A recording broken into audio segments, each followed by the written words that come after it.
가장 중요했던 이제 이해의 물꼬는 신이 우리 인간들에 대하여 목적과 또 그 성의와 권능을 갖고 있어야 되는데, 우리들의 이제 신과는 우리가 비는 것에 답을 해주는 신으로 늘 전락합니다. 그래서 예수 믿는 사람들에게 신앙의 보통적인 실력을 물으면 착하게 살려 그래요가 이제 답인데, 하나님은 우리 보고 착하게 살라 그러지 않습니다. 악하게 살아라 이렇게 그러면 말씀하시는 겁니까는 우리가 그 이상의 차원이 우리 상상력에 없어서 그렇습니다. 하나님은 우리 보고 하나님의 영광의 꽃이 되라 그러는 겁니다. 우리 보고 되라 그러는 게 아니라 내가 그렇게 만들겠다입니다. 거기가 이제 어려운 대목이죠. 기독교에서 주장하는 기독교의 가장 본질을 대표하는 두 단어가 사랑과 믿음이라 그랬습니다. 사랑과 믿음을 윤리적으로 생각하니까 복잡합니다. 용서해, 믿어 이렇게 격려하면 되는 단어들이 아니라, 사랑과 믿음은 다른 모든 단어와 달리 대상이 있어야 됩니다. 혼자서는 할 수 없고 대상이 있어야 되고, 그 대상의 지위가 동등해야 됩니다. 그러니까 신과 인간이 사랑과 믿음을 나누자 그러는 게 기독교 신앙입니다. 그럼 우리 생각에 피조물인 인간이 어떻게 하나님과 대등하냐? 그러면 신이라는 존재와 인간이라는 존재는 그 존재론상 대등할 수 없지만 관계론상 대등하자 그러는 겁니다. 우리가 이 세상에서 사랑이 적용되는 경우를 보면, 사랑을 하게 되면 로미오와 줄리엣에서 그런 것 같이 묶일 수 없는 경우를 묶어내는 것이 사랑이죠. 문벌, 가문, 학력, 경제력, 사회적 지위를 다 넘어서는 게 사랑이고 믿음입니다. 믿음이라는 것은 오죽하면 폭력 조직에서도 그 조직을 유지하기 위해서는 믿음이 필요하다 그러는 겁니다. 믿음이 필요하다 그러면 다른 조건을 다 넘어서겠다는 거죠. 좀 우습게 얘기하면 잘생겼냐 못생겼냐도 넘어서고 모든 걸 넘어서서 같은 편인 것을 지키겠다 그러는 걸 의리라 그러죠. 그러니까 하나님이 우리 인류를 만들어 놓고 우리를 복 주시고 우리의 운명을 창조주가, 없는 데서 있는 것을 만드시는 그 능력을 가지신 하나님이 우리 보고 대등한 관계를 맺자. 그게 이제 기독교 신앙입니다.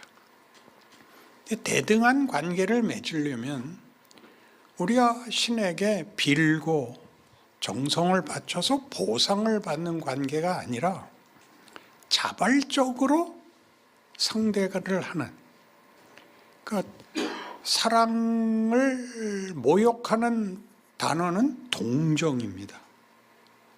믿음을 모욕하는 단어는 뭘까요? 배신인데, 배신이라는 건 변덕을 부리는 것이 아니라 믿음을 지켜나갈 힘이 없어서 생기는 거죠. 그러니까 이런 모든 걸 우리에게 요구하고 약속한 것이 기독교입니다. 그러니까 사랑과 믿음을 하기 위해서 준 첫 번째 우리에게 준 자격이 자유입니다. 자유 그러면 여러분들도 생각하듯이 선택권이죠. 자유 그러면 맨 처음 난 내 마음대로 할 거야 이런 것이 다 선택이죠. 선택권을 줬는데 아시다시피 아담이 하나님의 명령을 어깁니다. 우리 밤낮 하는 질문같이 하나님은 왜 먹으면 안 되는 걸 만들었어? 먹으려고 그러면 못 먹게 했어야지. 하나님은 뭐 하고 있었어? 이런 말들은 다 하나님이 아담과 하와에게 무엇을 허락했는지, 어떤 권리를 줬는지를 몰라서 나오는 겁니다. 우리 다 자식을 길러보고 부모 아래서 커보고 해보면 부모님들이 이건 하지 마 그러고 하면 그냥 몹시 화냈던 기억이 있죠. 그리고 제일 많이 했던 그 한탄이 철이 없어서 그래. 저게 언제 철이 들지?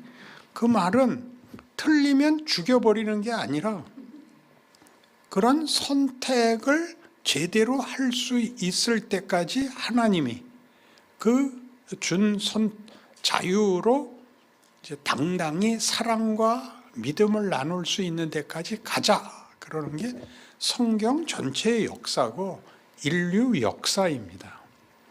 인류 역사 속에서 왜 이런 일들이 벌어지느냐, 왜 저런 일들이 벌어지냐 그러면 하나님을 배반하고 이렇게 끊어졌는데도 그건 남아있는 겁니다. 인간 모두에게 하나님이 선택권을 줬기 때문에 세상이나 성경 역사에서나 왜들 이랬어? 왜들 그랬어? 그러면 하나님과 이렇게 연결이 돼 있어야만 할 수 있는 에베소서 4장식으로 얘기하면 의와 진리의 거룩함으로 지으심을 받은 새 사람을 입으라.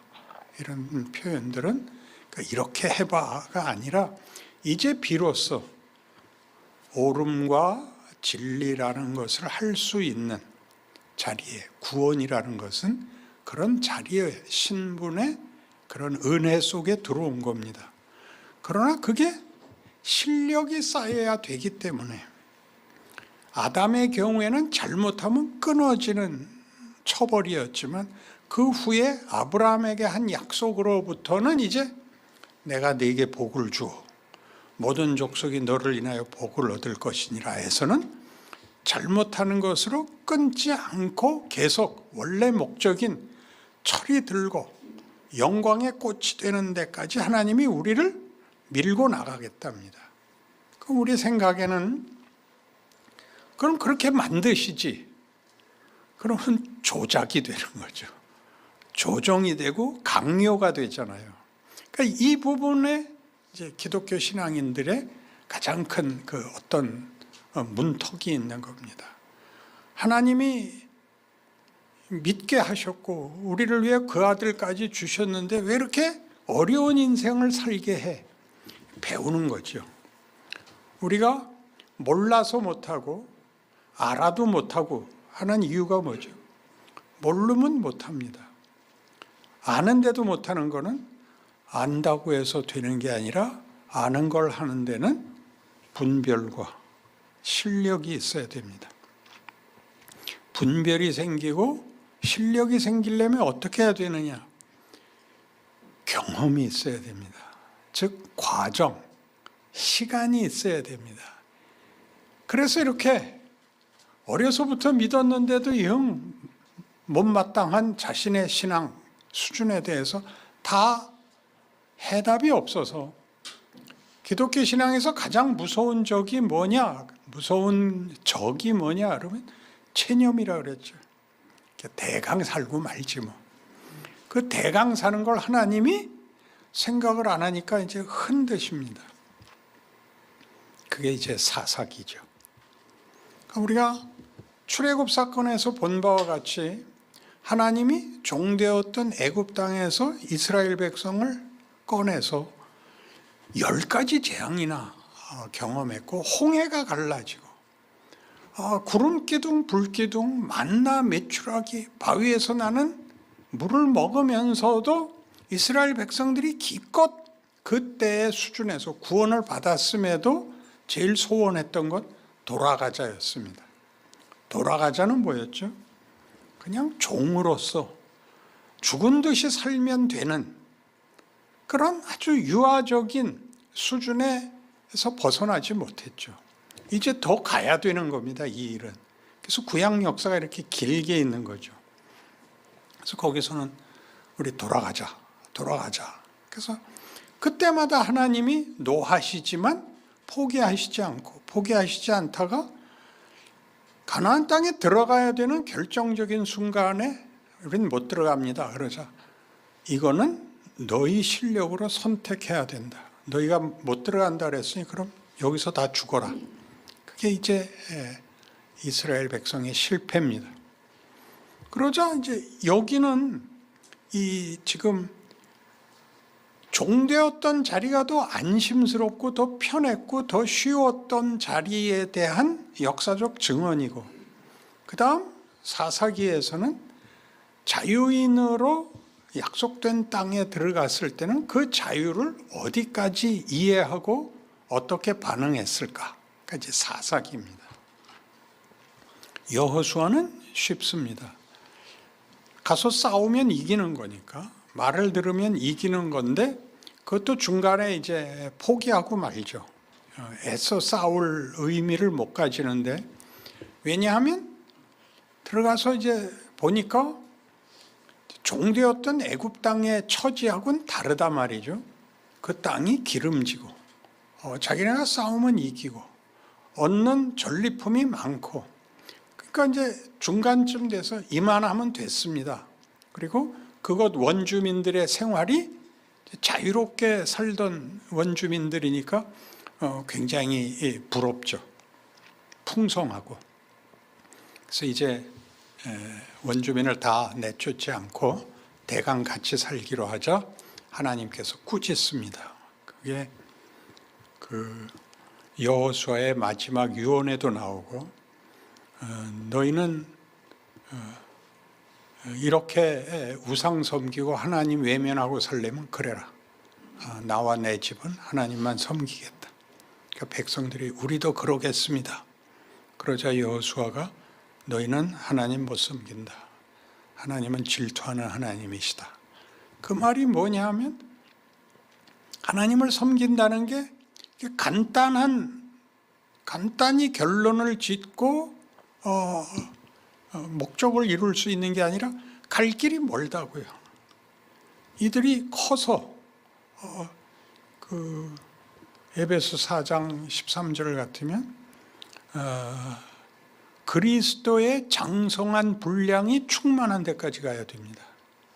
그러니까 예수님이 십자가를 지신 것 같은, 뭐 다만 헌신이고 사랑이고 이렇게 쉽게 칠하지 마시고, 실력이, 그건 실력이면서 명예면서 하나님이 인간을 만들면서 가지신 하나님의 뜻입니다. 목적이고 거길 가야 되는 겁니다. 그러니까 기독교 역사에 보면 예수 믿고 빨리 죽는 거를 그렇게 많이들 원했다고요.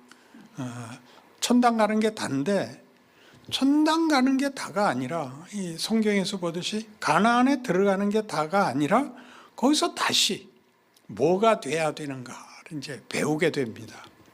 사사기의 시작의 보김이라는 곳에서 하나님의 사자가 이스라엘 백성들을 향하여 하나님이 말씀하시기를 너희가 남겨놓은 원주민들이 너희 옆구리에 가시가 될 것이다.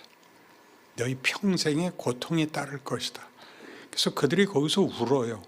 회개를 한 게 아니라 말하자면 억울하다는 겁니다. 우리가 뭘 잘못했다고, 우리 좀 편하게 살면 안 되냐고 웁니다. 그래서 이제 그 장소 이름이 보김, 우는 자들이라는 뜻이 됩니다. 그 아시다시피 이제 이웃 나라들의 침공을 받죠. 미디안도, 암몬도, 모압도, 주변 모든 부족 국가들이 쳐들어와서 그들을 괴롭히면 하나님 앞에 와서 울부짖습니다. 이게 사사기인데 괴롭힘을 당하고 와서 울고, 그러면 하나님이 사사를 세워서 구원해주고 평화로워지면 다시 우상 섬기고 멋대로 살고, 그럼 하나님이 또 외적을 들여보내면 또 고통스러워서 빌고, 인간이 편안하면 자기 존재에 대해서 고민을 안 합니다. 어려워지면, 그러니까 자기 한계를 벗어나는 도전 앞에 있으면 무슨 생각을 하게 되냐면, 인생이 뭐야? 사는 게 뭐야? 이게 중요한 반응인 겁니다. 세상에서는 답이 없으니까 사는 게 다 그런 거야. 그렇게 체념할 수밖에 없지만 기독교는 다르죠. 하나님, 도대체 왜 그러세요? 너 지금 네 수준에서, 말하자면 우리 한국교회가 가장 많이 했던 예전에 성수주일, 새벽기도, 11조 같은 것들 다 한 정도로 하나님이 놔두지 않고 더 밀어서, 하나님 내가 뭘 잘못한 게 있어서 이렇게 고달프게 하세요. 그래서 하나님, 난 하나님이 이럴 줄 알았는데 하나님은 왜 나한텐 이러세요? 이런 것들이 다 하나님에 대한 우리의 이해가 한국교회에서는 사실 초보 단계였다고 얘기를 해야 됩니다. 순교 시대와 부흥 시대를 지나온 게 다고, 철드는 자리에 이제 도전을 받아야 되는 때가 온 겁니다. 철드는 자리라는 거는 구원의 감격도 있고, 우리의 영원한 운명이 천국이라는 것도 알고 있는데 왜 우리 인생은 고달프냐? 예수를 믿는 게 왜 특별하지 않으냐? 난 뭐야? 하나님은 어떻게 하시자는 거야? 이 질문을 하셔야 되고, 그 질문에 역사적 그 과정을 보여주는 것입니다. 그래서 사사기에는 여러분 잘 아시듯이 온니엘이라는 사사도 일어나고 에훗이라는 사사도 일어나고, 유명한 드보라가 이제 등장을 하는데, 드보라는 여인입니다. 그 여인이 일어난다는 것은 이스라엘 백성에게 어떻게 하나님이 말씀하시느냐 하면, 저 적을 물리치는 데는 남자들이 칼 빼들고 갈 것도 없다. 여자가 하나 나가도 이긴다. 그러면 왜 우리를 괴롭히셨어요? 거기가 바로 하나님이 묻고 싶은 거죠. 왜 하나님은 우리를 못 살게 구실까? 하나님이 묻는 겁니다. 내가 나한테 원하는 건 뭐야? 안심과 평화입니다. 우리는 행복을 원하는데, 행복이라는 게 아무 생각 안 하는 게 행복이죠. 하나님이 우리에게 묻습니다. 너는 내가 너를 뭘 만들고 싶어 하는지 물어본 적 있어? 이게 이제 구약 역사 내내 반복되는 질문인 것입니다. 하나님이 우리를 뭘 만들겠다고요? 우리가 밤낮 그렇게 예수님, 예수님 하는 그 예수가 이렇게 주문으로, 혹은 무슨 뭐라 그래야 돼요? 이런 부적같이 사용되면 안 되고, 하나님이 우리를 하나님의 아들의 모습으로 보인 것 같은 데까지 우리를 데려오겠다 해요. 우린 겁나죠. 우리 보고 십자가를 져라, 죽어라 이런 얘기가 아니라, 우리의 인간성이, 하나님이 목적한 인간성이 어느 경지까지 와야 되느냐, 무슨 각오, 정성 이런 것과 다른 이런 인간의 가치에 대한 하나님의 약속이 어디까지 요구되고, 그걸 위해서 온갖 기적과 온갖 환난과 온갖 경우를 만들고 계시다는 데 대하여 우리가 놀라야 되는 겁니다. 하나님이 이토록 원하는 것을 나는 왜 쉽게 가자 그럴까? 왜 쉽게 가자 그럴까? 구약 역사에서는 도대체 이스라엘 백성은 그 어떤 전쟁이 있고 어떤 실패가 있는가를 이제 보는 거죠. 그러니까 사사기 내내 사사들이 나와서, 나중에 보면 기드온 같은 사람이 300명으로 이겼다. 이런 것들은 하나님이 얼마나 큰 기적을 내릴 수 있는가가 아니라, 그렇게 할 수 있는 걸 왜 그렇게 하셨느냐. 300명이면 되는 거를 왜 하나님은 그의 백성을 들볶아 가지고 울고 불고하게 만들었는가 물어본다고요. 야, 넌 뭐야? 네 인생은 뭐라고 생각해? 너는 하나님이 하시는 일 이것저것 갖다 대고 또 받은 율법도 밤낮 외우고 암송하면서도 왜 우상한테 가서 엎드려 있지? 너 저런 것들한테 절하는 거 창피하지도 않아? 이렇게 계속 도전하시는 겁니다. 구약 역사라고요. 그러니까 이렇게 쉽게 웃을 수 없는 일이죠. 왜냐하면 너무 우리의 기대와 우리의 실력으로 너무 엄청납니다. 그러나 기억할 것은 이 역사에서 계속 반복되는 속에 드디어 승리할 수밖에 없는 예수님이 등장을 하셔서 이 모든 실패들을 우리에게 교훈이 되고 그래서 철이 들고 하는 것으로 만들 겁니다. 그러니까 결국은 이 모든 역사가 당시의 사람들에게는 어떤 사람은 위대했고 어떤 사람은 못났다를 우리 보고 가려내라 그러는 게 아니라 말하자면 모세는 훌륭했다, 엘리야는 훌륭했다, 다윗은 훌륭했다 이렇게 갈라내라는 것이 아니라 그들이 말하자면 바로와 모세가 엘리야와 아합이 뭘 하고 있는가를 보시라고요.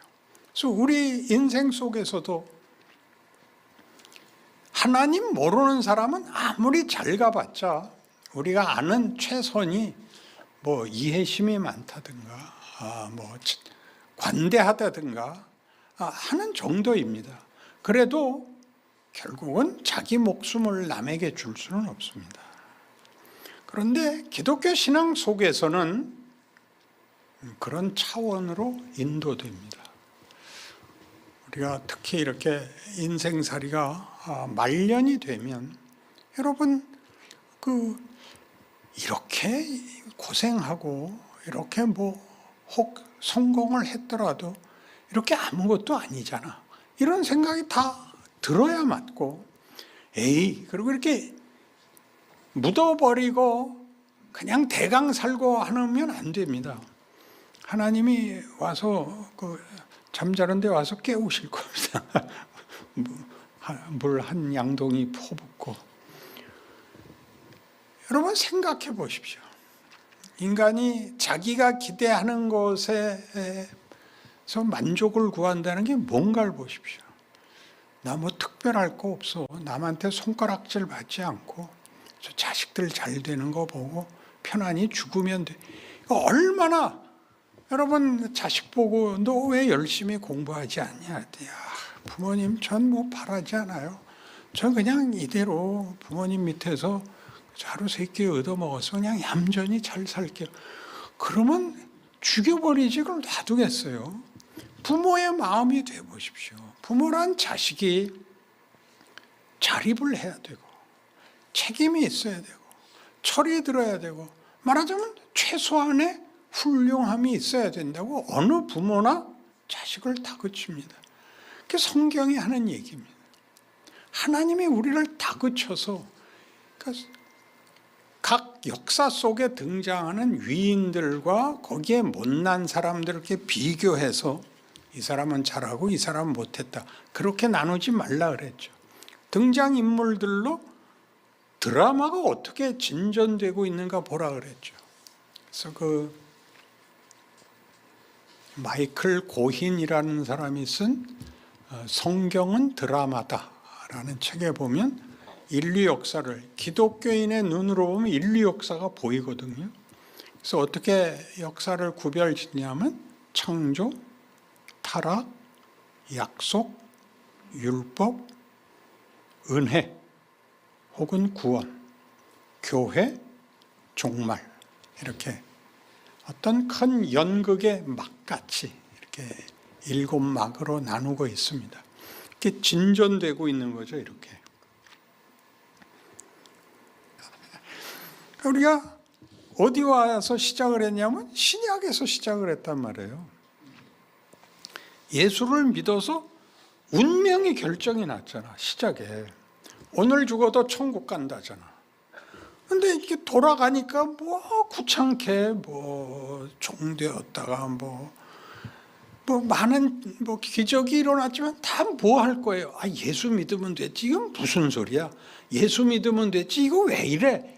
이렇게 간 게 예수를 믿어서 결정적으로 신분과 운명을 확정시켜 놓고 하나님이 우리를 예수를 알게 하시고 하나님을 알게 하시고 운명을 알게 하시고 내 정체를 알게 하신 것으로 우리의 믿음과 우리의 확신이 다 끝나는 게 아니라 철이 들어야 한다는 시작부터 여태껏 한 얘기다. 그러니 너희 이제 이 모든 역사를 가지고 있으니 너희가 이 몇천 년 역사를 살아볼 필요 없이 네 짧은 인생 7, 80년 동안에 너희 커야 된다. 이렇게 말하는 게 신약이라 말입니다. 이런 강의는 이상하게 감동이 없습니다. 근데 사람은 기억나는 맛있는 음식으로 크지 않고 기억 안 나는 밤낮 그 나물에 그 밥으로 크는 겁니다. 그러니까 이런 걸 우리 일상에서 겪고 있고 그리고 그걸 짚어줬어야 됐는데 한국교회가 교회사가 길지 않습니다. 그러니까 한국교회 교회사는 목숨을 건 각오와 예수 믿는 풍성함과 그 깊은 감동까지 이제 교회사 쪽으로 왔는데 이제 그 다음 우리 코로나 걸리면서 이게 뭐야가 됐거든요. 대부분의 교인들이 자기 교회에 모이고 함께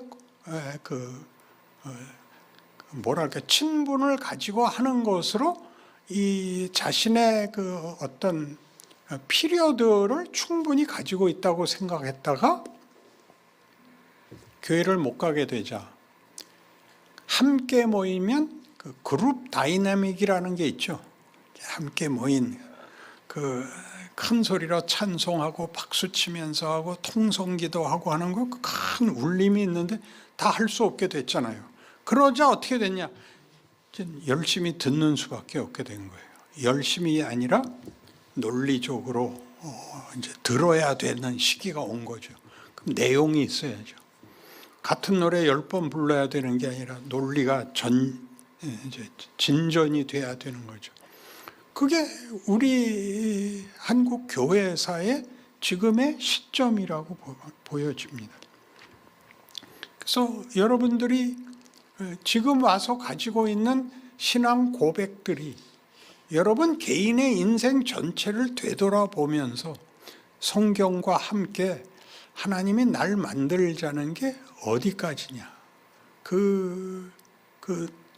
하나님이 우리에게 목적하신 것이 여기 하나님의 영광의 찬송이라는 것은 그 찬송을 부르는 자가 신을 떠받드는 찬송이 아니라 본인이 너무 만족해서 하는 찬송이라는 뜻이거든요.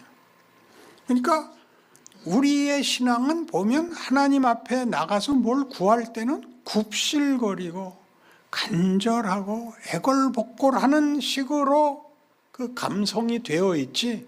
이렇게 자식이 부모한테 와서 어머니 나 오늘 10만 원만 주세요. 야 너는 밑도 끝도 없이 무슨 10만 원이냐. 근데 이 자식이 뭐라 그러는지 아세요? 주기 싫으면 관두세요. 내가 나가서 벌어올게. 그러면 야 어딜 가냐 임마. 붙잡아서 주죠. 주나 때리나.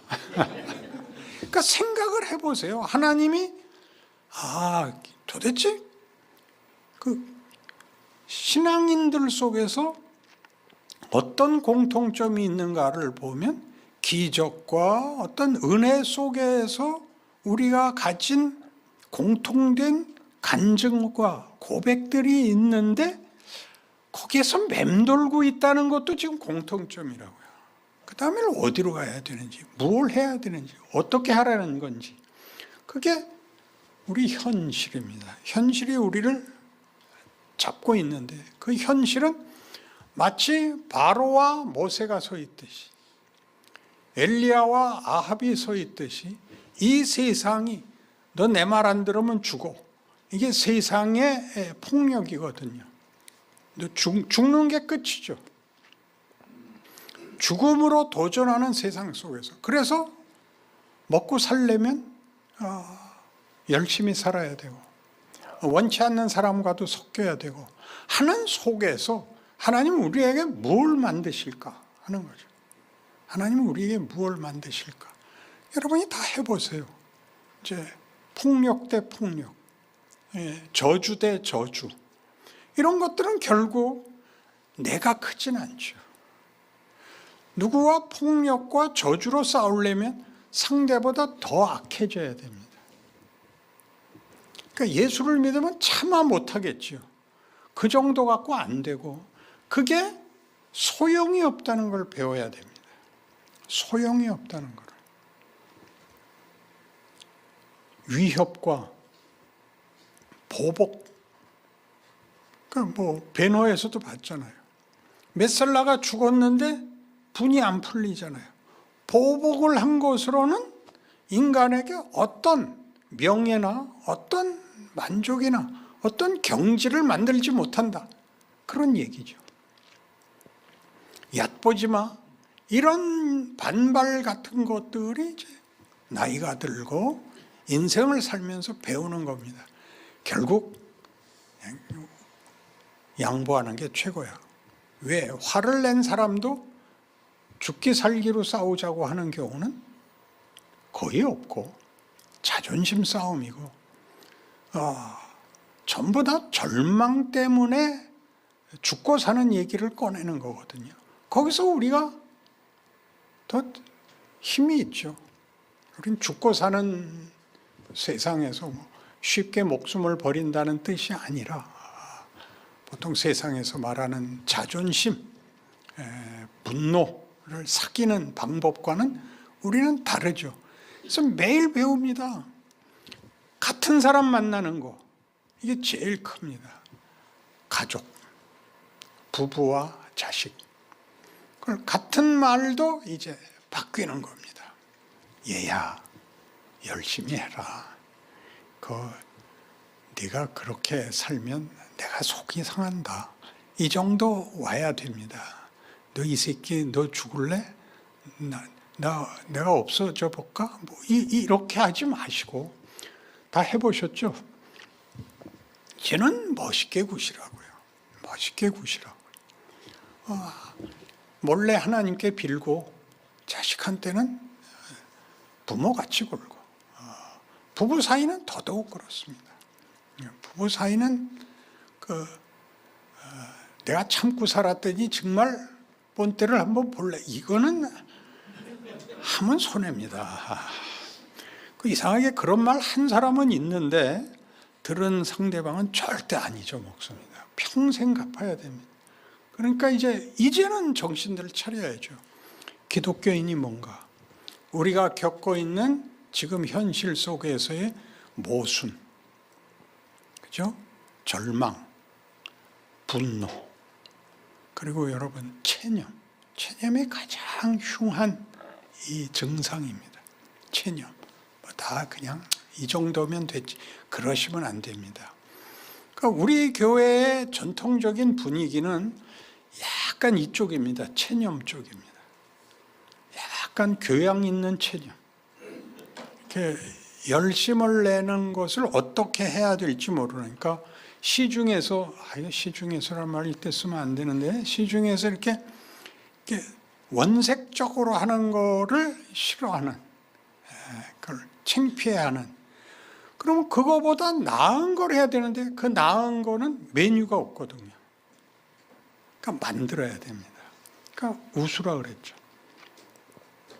모르는 사람 보고 웃으라가 아니라 교회 아는 사람을 만났는데 안녕하세요, 반갑습니다 꼭 그러라고요. 반갑습니다. 굉장히 중요한 거예요. 그렇게 한 발씩 가는 겁니다. 그렇게 어떻게 하루아침에 다 속을 내장을 꺼내놓고 부흥 때는 그랬습니다. 부흥 시기에는 기도원에 가면 같은 기도원에 왔다는 것만으로 그냥 다 붙잡고 자기 속 얘기 다 하고 간증도 그냥 하면 안 될 얘기까지 다 했어요. 그거는 그때의 감동입니다. 태어난 감동이죠.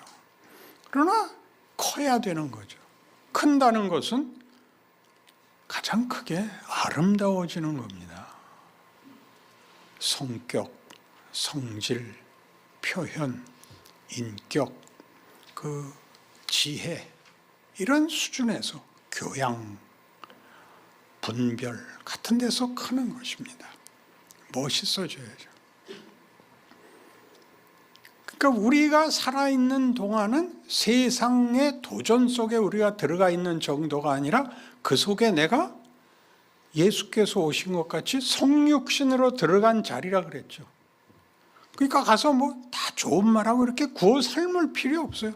그냥 가만히 있으면 돼요. 세상이 하는 것 같은 너 죽고 나 살자까지 안 가기만 해도 세상은 다시 봅니다. 그러니까 여러분 하나 보낸 것으로 그 전부를 하나님이 살리겠다, 그런 뜻으로 우리를 보내고 그들로 인하여 네가 큰다, 그런 것이 우리 매일의 일상이다, 이렇게 알아내지 못하면 신앙생활을 나가서는 절대 안 하고 주일날 모여서만 하고 말게 됩니다. 그게 이제 제가 안타까워하는 거죠. 신앙생활이 일주일 내내 풍성해야 됩니다. 그 주일날 오면 참았던 말들을 서로 해야죠. 이번 일주일은 굉장히 힘들었어, 이런 얘기들이 나와야죠. 근데 그런 얘기들은 안 나오죠. 그러니까 우리 사사기에서 보는 바와 같이 그게 어디로 가나 보세요. 이제 하나님이 기적적으로 이기게 해주는 것으로 인하여 이제 기드온 때에 기드온 보고 왕이 되라 그러죠. 기드온이 안 하겠다 그러는데 그 아들이 이제 아비멜렉이 나옵니다. 아비멜렉은 첩의 자식인데 기드온의 자식이 70명이었습니다. 부인이 도대체 몇 명인지 모를, 10명은 충분히 더 됐을 것 같습니다. 그 한 바위에서 다 쳐 죽이고 자기가 나서죠. 사사가 아닙니다. 기드온의 자식입니다. 근데 이렇게 기고만장하고 그렇게 폭력적이 된 이유는 뭐라고 생각해요? 자기 아버지 보고 그가 속으로 꿈꾼 어떤 허상이죠. 그 사사기에 나오는 사사들은 다 위대하다, 이렇게 간단한 문제가 아니라 아비멜렉에서 보는 것 같죠. 근데 이제 뒤에 가면 삼손도 개판이잖아요. 힘을 가졌으나 아무 쓸데가 없죠. 하나님의 일하심이나 이스라엘에게 아무런 도움이 안 됩니다. 블레셋을 그저 쳐부수는 싸움하다가 그저 죽는 게, 마지막 죽음마저도 하나님 제게 힘을 줘서 저 왼수들과 함께 죽게 해주십시오. 죽으면서도 폭력을 사용하는 것 외에는 더 이상 못 가죠. 그러고는 이제 노골적으로 당시의 세태가 어땠는가가, 미가라는 사람이 자기 아들로 제사장을 삼고 단 지파가 거기 지나가다가 제사장이 있는 걸 보고, 사솔 제사장이거든요. 그를 데리고 가고 라기스라는 마을에, 잘 살던 마을에 가서 다 죽이고 그 제사장을 삼고, 그러니까 이 땅에 어떻게 오게 됐는지, 이 땅에 와서 그들이 누리는 자유가 그들에게 어떻게 이해되고 있는지 우리가 보는 거죠. 사사기에서 뭘 봤을까요? 편하게 사는 게 다다죠. 더 이상의 고급한 내용으로는 전혀 사사기에서 못 들어가고, 틈만 나면 이제 자기네 좋게 살고, 하나님이 와서 흔들면 와서 매달리고, 풀어주면 이제 풀어준 이 사사들을 옹립하고, 결국은 어디로 가느냐 하면 왕을 모시자. 우리가 각 이 지파별로 나뉘어 있어서 힘을 함께 모으지 않아서 외적이 쳐들어왔을 때 힘을 못 쓰니까 우리 권력을 집중하자 하고 왕을 세우는 대로 갑니다. 그때는 왕이 없어서라는 것은 아주 기가 막힌 당시대 사람들의 오해와 그 수준을 보여주는 것이죠. 그리고 그 시대 사람들은 다 어땠다고요? 그때는 왕이 없어서 각자 소견에 옳은 대로 행하였더라. 그러니까 이기심으로 가득 찬 거죠. 놀랍지 않아요? 우리 지금 포스트 모던이 딱 그렇지 않나요? 지금 아무 말도 안 듣고 간섭하지 말라 그러고 모두가 자기 멋대로 사는 세상이 반복되고 있죠. 우리가 배워야 되는 겁니다. 성경 속에는 이미 그 과정, 그 교훈이 있습니다. 각자 소견에 옳은 대로 했다. 자기 이기심 외에는, 자기 욕심 외에는 그들의 자유가 아무것도 다른 의미 있는 것을 선택할 실력이 없었다. 굉장하죠? 여러분들도 자신이 가진 지금의 어떤 조건들 속에서 얼마든지 기독교인의 실천이라는 것은, 봉사라는 것은 가능한데, 무엇을 많이 가져야, 능력이 있어야 라고 생각하는데, 그게 아니라 여러분이 여러분 된 인간성, 하나님이 여러분에게 요구하고 있는 어떤 목적에 여러분이 따라 들어가는 방향성을 가지고 여러분을 계속 단계를 끌어올리셔야 됩니다. 다음에는 이제 사무엘로 가서 왕 세우는 얘기를 하기로 하고 오늘은 여기까지 하겠습니다. 기도하십시다. 하나님 아버지, 하나님이 우리를 너무 높게 목적하셔서 우리는 사실 정신이 없습니다. 그러나 그 아들을 십자가에 못 박으신 하나님이시라는 걸 생각하면 방심할 수 없습니다. 그리고 이제 우리 나이가 되어서 인생이 별거 아니구나라고 낙심하고 절망하고 있는 이때에는 정말 이제 나는 뭔가, 산다는 건 뭔가, 죽어서 천국 가는 건 알겠는데 살아있는 지금은 뭘 어떻게 하라는 건가, 거기에 다시 심각하게 주 앞에서 기도할 수 있게 하여 주옵소서.